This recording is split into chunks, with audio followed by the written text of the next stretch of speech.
Hey, friends, have you ever had someone warn you that something was wrong, but you didn't listen, only to later on regret not listening to that warning that you got? Well, if that's ever happened to you, stay tuned today as we talk about the senior moment. Let's go.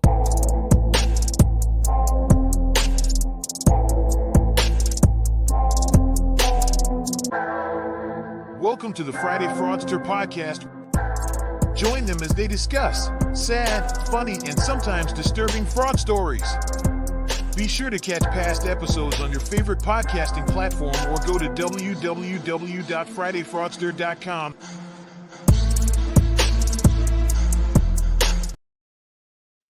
All right. Well, welcome, friends, to episode number 135 of the Friday Fraudster, the senior moment. By the way, have any of you ever had a senior moment? Where you were doing something and all of a sudden you just kind of forgot what you were doing, or someone told you something and you just kind of forgot what they told you. Has that ever happened to you? So we're here every Friday, 2 p.m. Central Standard Time. We're on your favorite podcasting platforms. Check us out. But while I have your attention, I want to invite you next Tuesday, not this Tuesday coming up, but next Tuesday, tune in for the next episode of Audit Bites. I'm not going to tell you the topic just yet, but tune in. By the way, take a listen to the last episode. The last episode was episode number 56, 4 reasons auditors must review artificial intelligence. 4 reasons that you must review artificial intelligence. It was a darn good episode, if I do say so myself. And without further ado, you're not so special guest. I honestly feel like I wear that now with a badge of honor.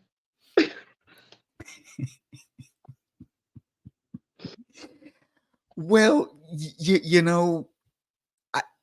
yeah. Okay. So wait a minute, Christine. You might have an announcement to make to people, maybe, possibly. Yes, maybe. I'm starting a new job on Monday. Oh, wait, say it again. Say it again. I'm starting a new career on Monday.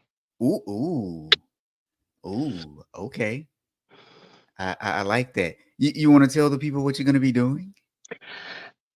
I'm going back into the credit union industry. I don't know if I should say with who yet, because I don't think they made the announcement at the company. Ooh, okay. Like, I think they're going to push that out on Monday, but I try to be careful, only because I don't want to say it and all of a sudden somebody going, oh, I didn't know they hired somebody for, my department or whatever. So, ooh, so we may not even say the role just yet. Not yet. I'll hold off on that. Not yet.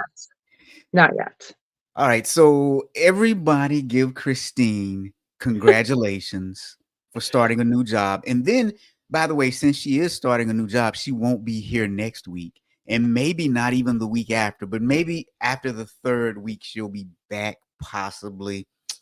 So we'll have to see. We'll see. So I say all that to say, if you want to guest co-host with me next week and the week after, shoot me a message on LinkedIn and we'll just hook it up. I mean, the only prerequisites is being able to put up with me for about 30 minutes to an hour. That's it. And Christine has survived. Oh, gosh, yeah. I look forward to Fridays. And then, of course, Karina's like, congratulations, Karina, I'm going to miss you. Yes, Karina works with me right now. Look at this. You're getting all kinds of congrats coming in from Daniel, from Karina, thank you guys, from Nicole. And by the way, the question I asked earlier, has anyone ever had a senior moment? Stephanie says all the time. And Clarence is over here from YouTube. Good to see you, Clarence. Hey, man, you said you wanted to talk to me about something. Let's link up next week. You know what?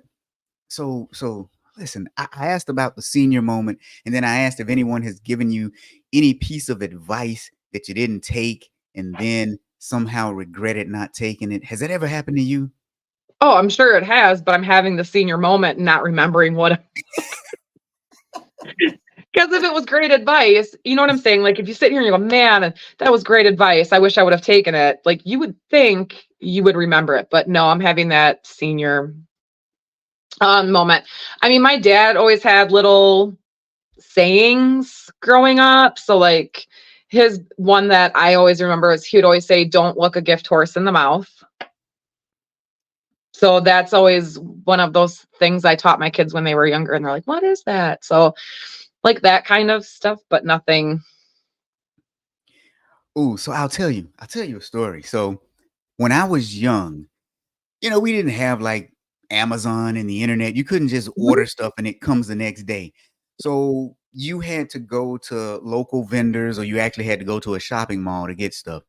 And this guy that I knew, I won't call him a friend, but I knew him, and he would sell these t-shirts, and these t-shirts were really popular back when I was a kid. mhm, And so he came to me one day, "Hey, you want to buy this t-shirt?" And I was like, "Yeah."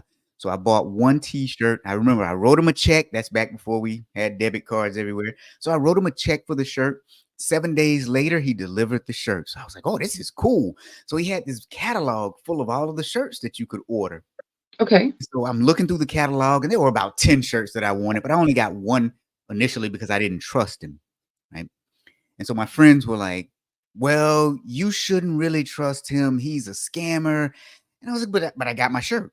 So Mhm, of course he's not a scammer. And so he came back around with the catalog, and I bought two more shirts. Wrote him the check out. 7 days later, he came back by my house, two shirts. So now okay. I've gotten three shirts from this guy. And I'm looking at my buddy who was like, "Don't trust him." And I'm thinking, "You don't know what you're talking about. Of course I can trust him." So I said, "Well, I've gotten three shirts. Let me order five more shirts." I was happy. I had gotten my first job. I had turned 16. Mhm. Okay, I can buy whatever I want to buy now. Let me get five shirts this time. Wrote the check out, gave him the check. A week later, he was nowhere to be found. How 10 much was days it later, though?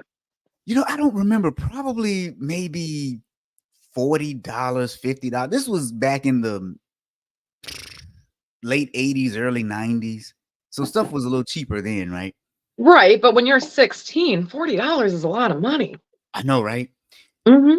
Because it only took $8 worth of gas to fill up my car. So imagine that's like four gas, that's like four fill-ups. I remember that when I was you're gonna laugh at me. I my kids don't believe me. I used to have a moped. So mopeds are really big in the town that I grew up in. I would walk in with $1, fill up my tank, and walk out with change. Oh yeah. Oh yeah. So now, so now, 10 Mhm. pass, no t-shirts. 14 days pass, no t-shirt. As a matter of fact, I didn't see him again until about a year later. Okay. And I never got those t-shirts. So do you think like I just sit here and go, like I'm thinking to myself, so you bought one t-shirt, then you bought two t-shirts. Like, does he know that sweet spot? Like, normally people will order 3 shirts before they put in a larger order, and then I can just, like do you know what I'm saying? Because if he delivered and you stopped buying after the 2 T-shirts, his scam wouldn't have worked. Like, does he have data analytics in his brain where he knows where that threshold is? So this is what I will say. It's funny Mm, that you say data analytics. So I grew up in the hood, and there were some of the smartest people in the world there. I can guarantee you he had some data analytics in his brain, and it was just his mhm. gut. Because I've seen some people do some amazing things with counting numbers in their head and just, and let's just say I've seen some stuff. I can only imagine. So now Richard Fowler is saying that as a senior, all of his moments are senior moments. So for those of you listening, let me just say, if you're listening on LinkedIn and you're on the app and you can't comment, sometimes the app is buggy and it won't let you comment. Do like my man Clarence did and come over to YouTube and you'll be able to comment. Have you Mhm. ever had one of those kind of senior moments for anyone who's listening? Now, Karina, you're too young to have a senior moment, but let's just Mhm. For argument's sake, have you ever had a senior moment? And Daniel, have you ever had a senior moment, my friend? Have you ever had one of those senior moments? So yeah, never got my t-shirts, never got anything. I still want my t-shirt to this day, doggone it. All So 5 of them. okay, I know other people are probably what was so special about these T-shirts? They were just regular t-shirts, but the thing was, you couldn't remember back then, you couldn't just go to the store Okay. and get t-shirts. As a matter of fact, they were do you remember a company called Fubu? Yeah, for you, Yeah, by you. yeah, they were Fubu shirts. And you couldn't really get them in the store back in the day. Rob, you bought stolen goods. Possibly. As an adult, I do realize that now. Yeah, possibly. Those were hot. Those were lifted from the FUBU store. Probably so. Well, and you got to remember back then there was no Fubu Yeah. store, you No. know. So, Mm-mm. I don't but even know yeah, what stores carried them, but hindsight 2020. You were 16. Nicole is asking, were they real Fubu? Who knows? I don't know. Probably they had the tag in the back, Nicole. So that was my litmus test. If the tag, don't be look, people on LinkedIn are laughing at me. I can see the emojis going up on LinkedIn. That is not funny. I know it's a little off subject, but that reminds me of the time my husband told me he went into a gas station and they were selling Under Armour sweatshirts, Ooh. but on the sleeve it still had the champion logo. Okay. So then they were still trying to sell them for $40. Now, my buddy Mark Salismack is here. Mark, good to see you. Mark says when he was younger, he had senior moments, and as he gets older, his memory improves. That's Hey, hilarious. that's a good thing. Yeah. Okay. So now, they are still laughing at me on LinkedIn. See the laughing emojis everywhere. Hurts my feelings. Okay. So listen, for all of us, there have had to have been times in our life where we were Mhm. about to do something stupid and someone tried to warn us and we did not listen and we ended up losing out. Right. It's happened to all of us. Growing pains. Yes. When it's happened to you, though, Christine, who did you blame for it? Who did you blame? I usually would blame myself. I mean, it's almost, I mean, I have an older sister and a younger brother. Okay.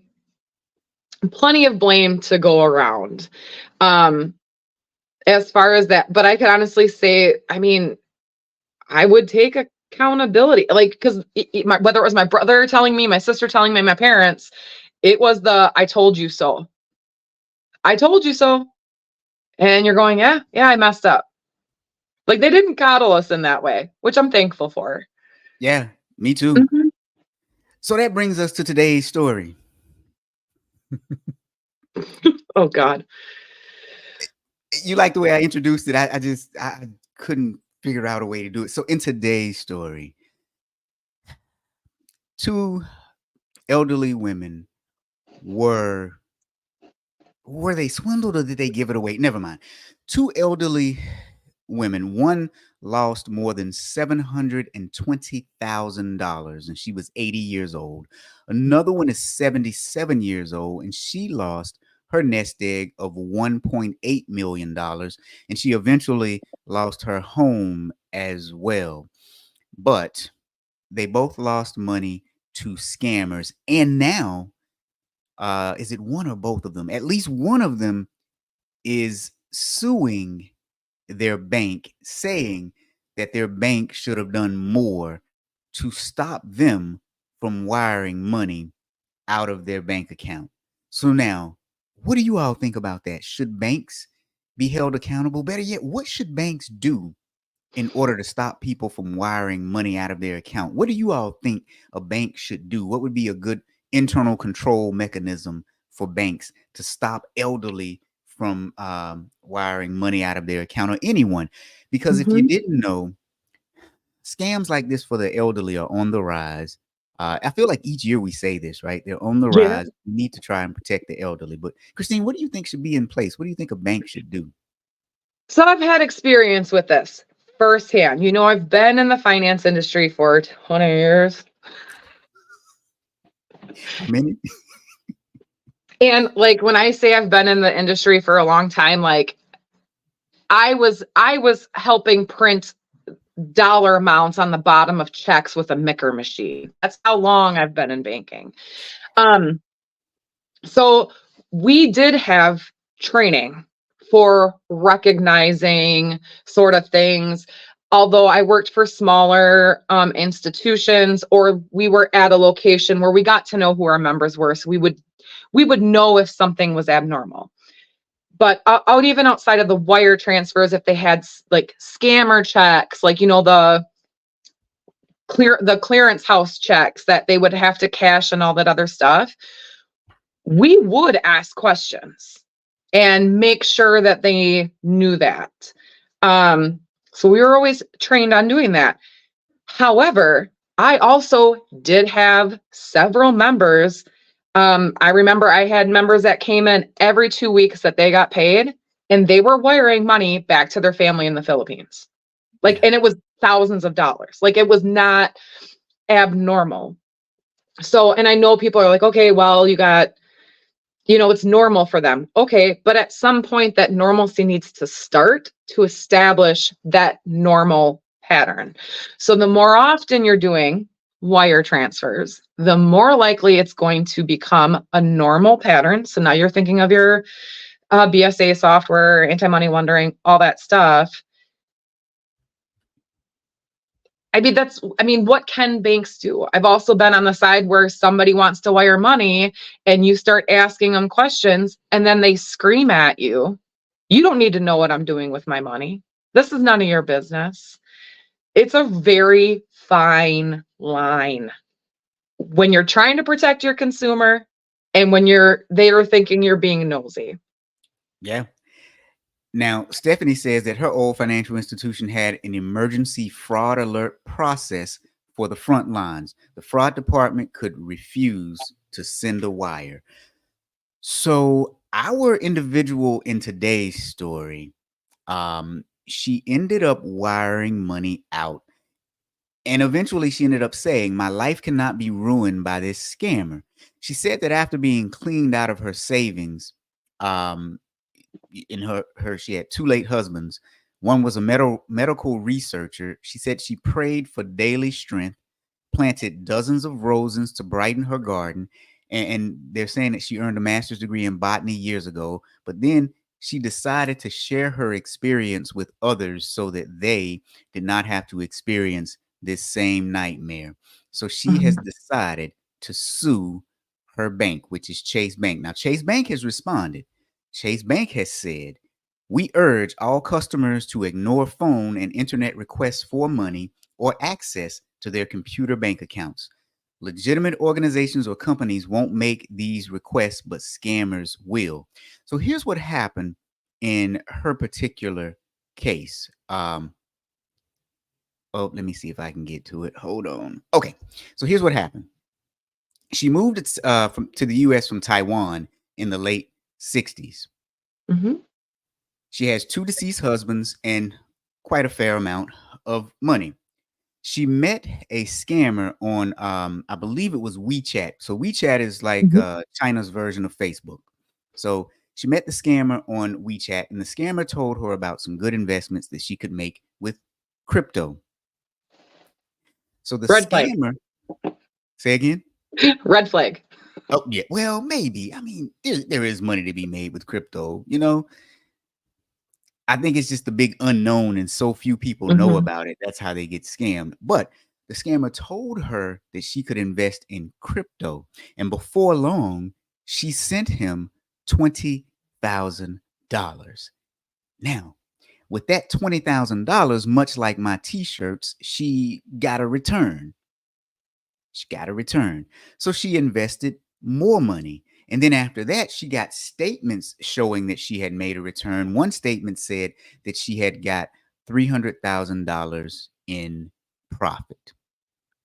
So at some point, She even called up one of her daughters and said, "Hey, I need more money to invest with this guy." Her daughter became suspicious and said, "Nope, we're not doing this." But it was too late at this Hmm. point. It's too late. So, what do you think? So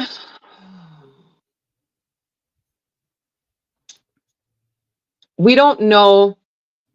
It's going to always be a he said, she said sort of thing between the individual and the bank, right? So, kind of thinking about this last time, right now we could sit here and say multiple human error in recognizing the red flags, right? I'm not trying to victim shame. Error number one was the victim in falling for it. Okay. Error number two, which I don't understand why they're not going back, she took money out of her investment account. So wouldn't the investment person be asking, why are you taking money out? Okay. Chase Bank's spokesperson is saying that both the banker and the manager asked probing questions before completing the wire request. And they also warned her before sending the money that once it's gone, even in the event of fraud. And normally I do see there's that statement on wire transfers when you're signing for it saying, if you send this money, you have no recourse in obtaining it back. So I feel for them, but is it bad that I don't think this should solely fall on the bank? Don't hate me Ah, for saying that, anybody. I think it's okay for saying that, but let's see what the audience says about that. But there's a reason that I think it's okay, and there's a reason that you think it's okay too. So I'm gonna see what the audience says. Do you all think that Christine is just a horrible person because she believes that some of the onus for this scam belongs to the elderly person? What do you all I think? You mean, notice how I put it on you now. I didn't even. right. It's sad, but like I sit here and I think to myself, all right, so let's say people are like, no, it's the bank's fault. Okay, well then why isn't she suing Apple or Google for allowing herself to download a fraudulent app? Aha. Like at what point do you know what I'm saying? Like we could push this off to a lot of people. I mean, are you going to sue Toyota because they're the ones that vehicle that you purchased that allowed you to drive to the bank to wire the money? Yeah. I know that's a stretch. Well, But here's where it gets interesting. In the UK, they were proposing, and I think they passed legislation um, where they would hold banks responsible for things like romance scams and things like that. You simply had to prove that there's something in there saying that you had to prove that you heck, I forgot what the burden of proof was, but there is a caveat as where you, as the customer, have to prove a couple of things, and then the banks are going to be on the hook. Now, Stephanie mhm, says that banks should not be responsible. It is sad, but she is an adult. Bank personnel do not have the training to determine if someone is of sound mind. And then Mark says banks can't protect for stupidity. And so let's go here. Let's go here for one moment, because the news articles that I've read, one of them says that she first went into a Bank of America branch to wire money, but was turned down after being queried about what sounded like a fraud, a scam to the bank mhm, employees. Now, she said that the scammer then coached her to go to JP Morgan Chase, mhm, where on one occasion she was asked about the purpose of the transfer, but the transaction was approved. Then she went back to Chase Bank again during another attempt, and her, even in her own lawsuit, it says an employee pulled her into a private room and told her that he would decline the transaction, stating that if you were my mother, I would not let you do this. Now, upon being rejected at one Chase Bank and being rejected at one Bank of America, she actually went to another Chase Bank nearby where she had $286,000 wired out of her account. we've I've dealt with customers like that. So when the credit union I worked at, like if we had somebody that was doing that and like they were repetitive, we could put notes on the account saying, do not, FYI, they're coming in, they're going ahead, they're trying to do this sort of a thing. I don't know if you saw Richard's comment. So I understand anti-fraud algorithms, BSA, anti-money laundering software, stuff like that. However, we are in an age where when people want something done, they want something done right away. We know that there's wire cutoff times, right? So by the time you submit that wire to hit before your 3:00 wire cutoff time to get that wire out, how often are people running and getting feedback for their red flags? Well, number one, depends on what your software is, what your look back period is. Is it being run in real time? Do you get real time alerts? Like, would your BSA, like, especially for Chase, would your BSA officer in Minneapolis, Minnesota get a flag? Hey, money's being wired out. And they're working cases as they're coming up. Like, I understand that. I think the banks are being proactive. I know a lot of financial institutions, like we've said before, work with police officers in our area for awareness of scams, stuff that's going on. So it's trying to educate. But I don't think automation is going to solve it. They're gonna get around it some way. Yeah. Now, she has 2 daughters. Her second daughter said in an interview that she was a little confused because financial institutions frequently contact customers to question credit card purchases, but her mother got little or no resistance while uncustomarily moving vast sums of money throughout her accounts on 6 visits to her JP Morgan Chase location. Now, I would argue that she got turned down by Bank of America. She got turned down by one Chase branch and then drove to another branch. And she had someone pull her into a room and say, I'm going to turn you down. I can't let you do this. It sounds like they tried to warn her. Mm-hmm. They tried. The other thing, I understand her adult daughter was also on the account and that she was not notified of the transactions. I could go to my credit union right now and take cash out. They're not going to let my husband know who's joint on the account that I took money out. Right. Right. So, I mean, along Richard's thing, do I think our software could become better? Yes, I do. I think once we can start integrating a little bit more AI, that would work. I think credit cards are a little bit different because their systems simply go, okay, you did this charge in Chicago, Illinois, and 10 minutes later you have this physical card transaction in LA. And then it gets popped up right away. Yeah. So I think the credit card companies are a little bit more, they've got location-based stuff, but yeah.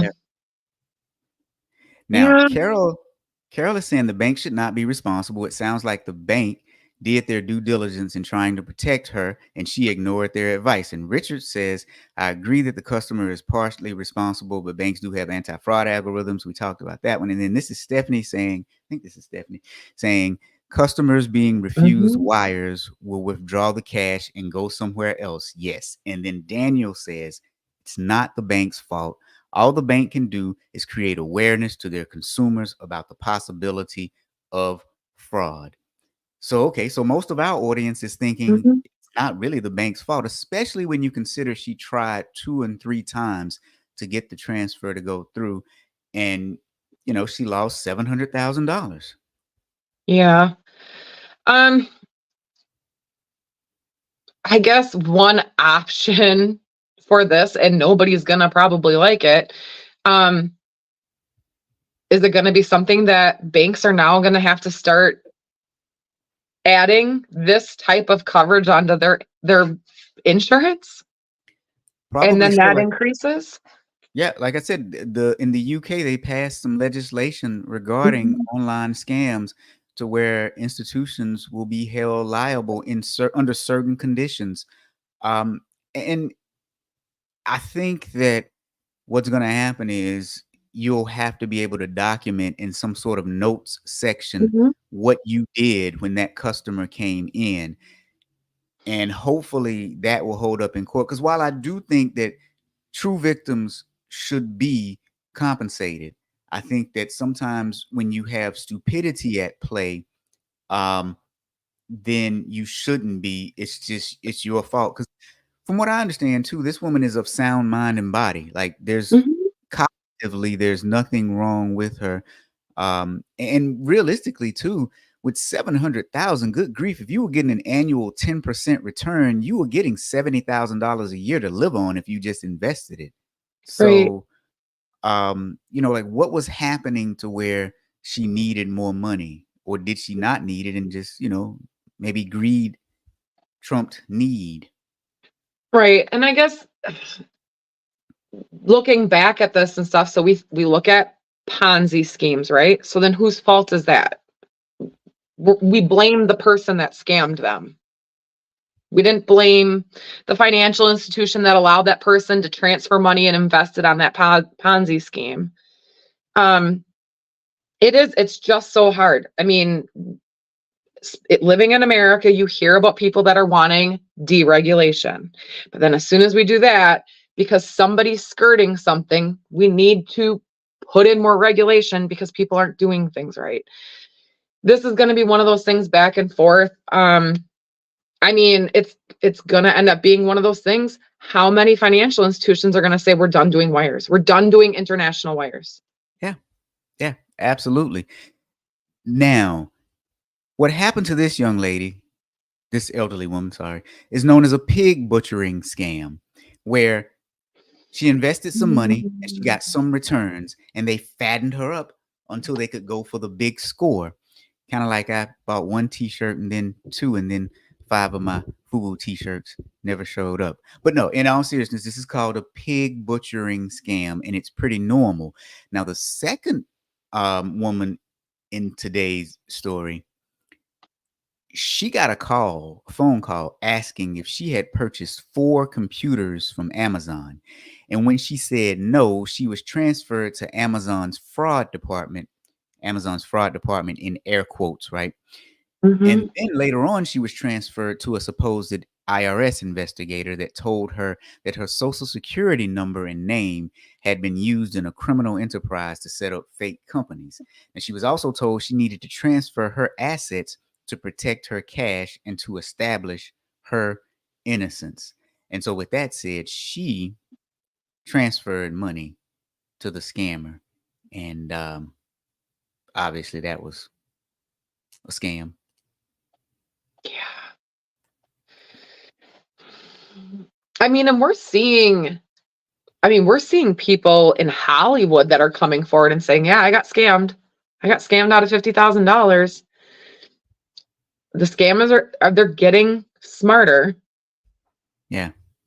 I mean, But wait now, in this particular story, there's something interesting that happened. So on this second one, the scammer was on the phone with her when she called Bank of America to do the wire transfer, and Bank of America turned her down. So this is 2 instances where Bank of America has mhm, turned people. After being on the phone with her and hearing the conversation, he had her then call Chase Bank, where he coached her on how to get what he wanted from Chase Bank. So here's a big tip: if they have to coach you on how to get your own money out of the bank, it might be a scam. yeah.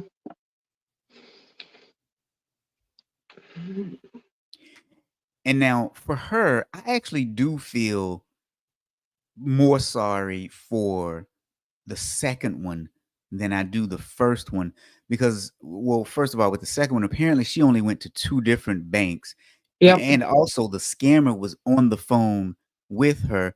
She thought that someone had stolen her stuff. It wasn't like she was trying to make an investment and get this huge unreasonable return. Mhm. she thought that her information had gotten stolen, and she thought that she was cooperating with an IRS agent, and she also thought that she had been cooperating with Amazon's fraud department. Now, for me, this one is the like a true textbook. You were scammed, and I am so sorry. Yeah, I mean, I do feel bad for them. And like I said, this is an evolving thing. Everybody's constantly learning of, the changes in how they operate. I know it did state that the Sacramento Senator Bill Dodd did introduce an elder fraud protection bill. And I guess I don't know, because I'm not at that age yet, but would you feel comfortable, let's say they do the age of like over 65, where they have to call the secondary person on your account before they'll do a transaction for you? Yeah, and that's where we're going to have the problems, because it's not really about age, it's about stage. There's some 80-year-olds who are still, look at Warren Buffett. Heck, I don't even Mhm, remember how old he is, but I think he's what, in his 90s now. Actually, let me look that up real quick, because I'm very curious. Uh, because he is just as he's 93 years old, mhm, and he's still of sound mind and body. So, um, some things you just can't regulate. At some point, you have to have strong friend and family, a strong support system around you. And then if you still lose out, you just have to take your lumps. mhm. I've made some stupid decisions and have had to take lumps for them. We all have. Now, Mark is asking, do you see a pattern in B of A versus Chase? Mm, Mhm. And that could be a training issue. Um, but I kind of like banks, credit unions, financial institutions, they can train their brains out to every single employee, right? You're still going to have certain employees that just they don't recognize the flags, they just forget to ask who's having an off day that day. You're still going to have that human error, is kind of what I'm thinking about. So I don't see yeah. this ever stopping. Yeah, I don't know. Yeah, it is sad. You know what? While I have everyone's attention here for one moment, let me just say, if you like this podcast, go over to your favorite podcasting platform and support us. And by the way, if you just want to get some CPEs just for listening to a podcast, go over to my website. We are uploading previous versions of this podcast as well as audit bites. Now, they aren't free, but you'll find that the cost is very minimal, and you get to see and listen to me, Christine, Thomas, Galena, and any other guest that has been on the Friday Fraudster. Well, with audit bites, it's just me. But get your CPE for listening to a podcast. Mhm. Man, I always feel like we start off like really happy go lucky and then we get all like serious. And I mean, Hmm. is there fraud protection insurance? I don't know, but that's a good point. And so, for those of you listening and not watching now, Stephanie just made a comment. Maybe individuals should have to buy their own fraud protection insurance. Well, I mean, you have those things like LifeLock, who, if your identity, but that's identity though. If your identity is stolen, then you get like Mhm. $1 million protection. So, but yeah, I don't know if there is such a thing, but there probably will be soon. You don't get a mug. You don't get a mug. Sri, I don't even have a mug. Wait a minute, where's mine? But yeah, I don't know. Is Yeah. there a such thing as fraud protection insurance? I don't know. Hmm. I don't know. I mean, and maybe, like I said, maybe I'm being biased because I've been lucky enough at the financial institutions that I've worked for. They've always been very big proponents on keeping their members educated of scams that are coming out. They've done workshops for individuals.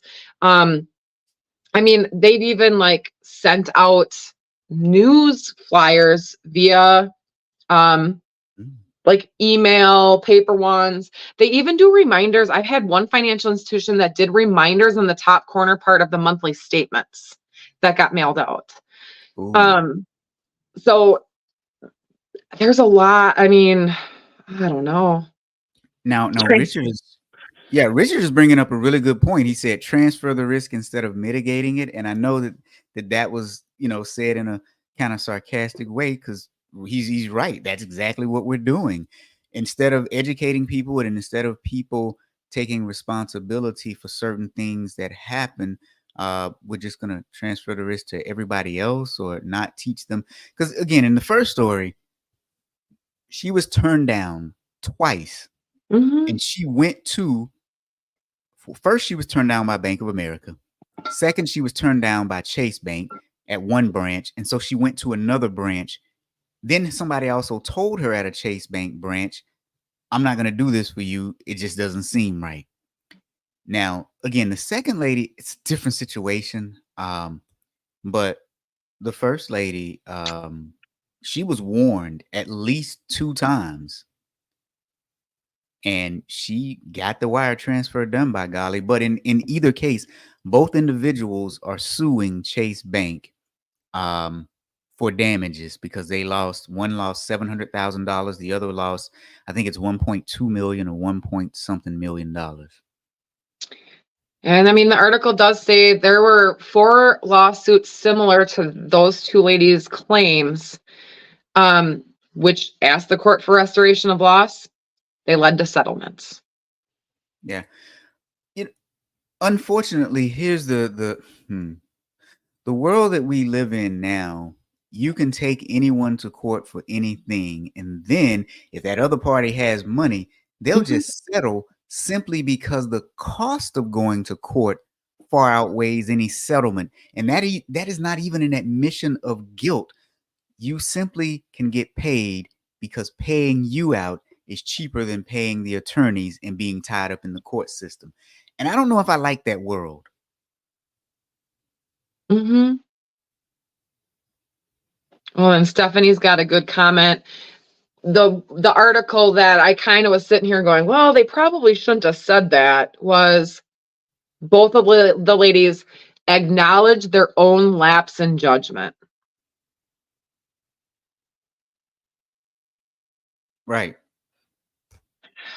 So, I mean, if you've acknowledged, and here's the thing too, if they've acknowledged they had a lapse in judgment and then they still win some money, you're setting a bad precedent. But here's the thing, the banks may just settle because they don't want to go to court, even though they admitted to a lapse in judgment, which is still setting a bad precedent. But for the bank, from a risk management standpoint, it is cheaper for them in the long run to just pay it out.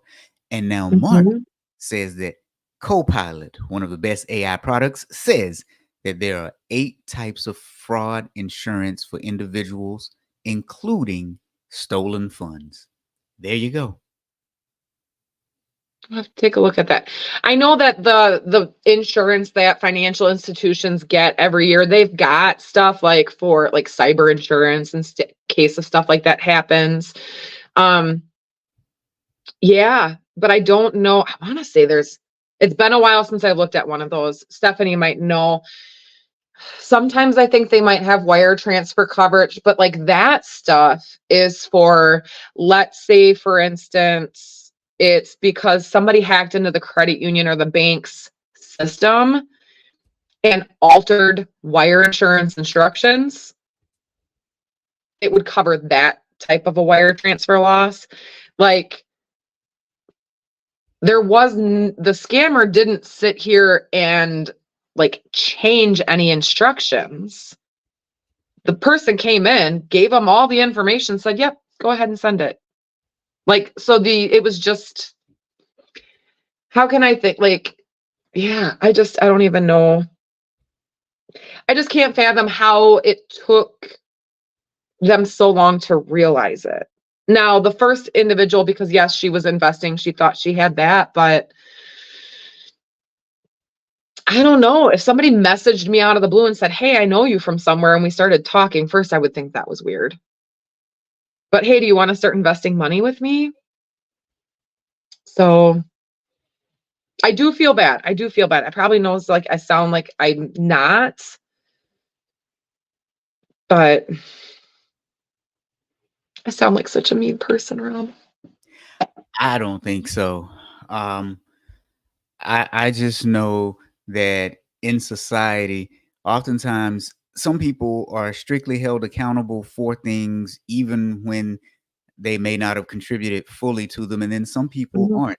And we tend to have a special place in our hearts for, say, children and the elderly. And mhm, oftentimes they can get away with things that most people can't get away with. And if we continue to do that, we'll live in a world where we're taking too much away from one group and giving it to another. Like I said, the second lady, I feel really sorry for, because I mean, just duped and scammed all the way. First lady sounds a little bit more pushy and aggressive. I was about to say assertive, but aggressive, because she had a goal and she was going to get it done. So, okay, full transparency. We know that I worked as a bank teller back in the day. And I can recall I remember this one lady came in and she wanted to transfer money, and I knew it was a scam. I mean, I just knew it, because it was, mhm. I'd already had my t-shirt incident. So at this point, You were a pro. I was a pro. I could spot the scam. Um, she went and got the branch manager on me, because I Mhm, wouldn't do it. I refused, and right. it was a little elderly lady. I refused to do it. She went and got the branch manager, and I'll never forget this branch manager. Her name was Jane, and Jane was so cool. She would stick up for her tellers. So she came over to my window, and she actually got into an argument with the lady. She told the lady, she said, "Robert is trying to stop you from losing all of your money." She said, "But here's what we're going to do. If you want to be foolish and transfer this money, we can do it. But I need you to sign everything in your Mhm, signature. We got it." And she pointed up to the camera. She said, "We have our cameras here, seeing that you talk to me, you talk to him. So if you ever try to come back and say that we didn't warn you, it is on camera and it is your signature. But my teller is trying to warn you." And I was like, whoa, mhm. whoa. But Yeah. yeah. I mean, only other control I could see that might help. Do you require international wires to be elevated? Because that's Ooh. where a lot of these pig scams or whatever pig butchering scams are coming from, is they're people overseas that are getting on dating apps and everything else, and they're beating out the actual dating apps VPN information, because they're not going to let somebody from a different country hop on here to meet people. So they're hacking what their VPNs are so they can still get onto the platform and start that. So there's one control. If there's financial institutions that are worried about it, there is one control that you could sit there and implement and say, oh, you want to do an international wire? All right, I need you to speak with, escalate that wire, establish set questions that you ask that need to be filled out, have them sign it. I mean, But then this is where we get into cost benefit, because the cost might outweigh the benefit of it. So, mhm, back to Richard's point, we can't transfer all of our risk. We have to take some ownership in the risk that we take. mhm. So there you go. And it is how many controls do you want to put in place? Yeah. So listen, everyone, if you want to get CPEs for listening to a podcast, go to thatauditguy.com/courses. We're building it out and putting old episodes of the Friday Fraudster as well as Audit Bites. I say old, but even new ones, right? Putting them up there for CPE. And I'm looking at the website now, and there's a couple of them that are priced at like $7, $4. So Oh, look at you. yeah, I mean, we're doing the podcast anyway. We like it, but we're gonna give CPEs for it. So today, hopefully you all were edutained sufficiently. Yes. Yes, educated and entertained. Mm. Um, anyway, I think that sometimes we have people who are scammed, and other times we have people who are stubborn. Mhm. But like I say with every show like this, check on the elderly folks. You never know who might be trying to scam them. My grandmother used to get calls all the time from people, and she would call me, baby, they're calling me asking about, and I'd be like, just hang up on them. And she wouldn't hang up, and I realized she was lonely and just wanted somebody to talk to. So you might be able to thwart a fraud just by simply calling the elderly people in your life. They'll talk to you instead of the scammers. My grandfather's 93, and if I go over there and there's somebody that called him to scam, he complains about it. Oh, good. Somebody trying to talk to me, sell me Medicare, they don't know nothing. I just hung up on them. I'm like, okay, you're good. Right. He doesn't Yeah. need any coaching. Yeah. Mm-mm. All No. right. So, Oh, anything else, Christine? thank you for having me on again. Anytime. And by the way, if you missed earlier, Christine is not going to be here next week and probably not the week after. So if you want to be a guest host, come on. Come And if on. it if it is the week after that, I'll have to do it poolside down in Florida. Oh, for shame. That's just Mm. hard work. Just Mm. hard work. But I will say it is good for your career when you do things like this because, and I've said this to people before, it helps you to develop your public speaking skills, your ability to think quickly on your feet. Yes.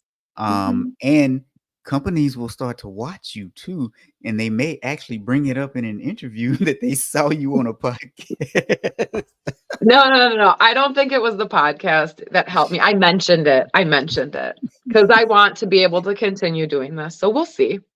See. Yeah, yeah. So anyway, thank you all for joining us, and we will see you all next week. See ya.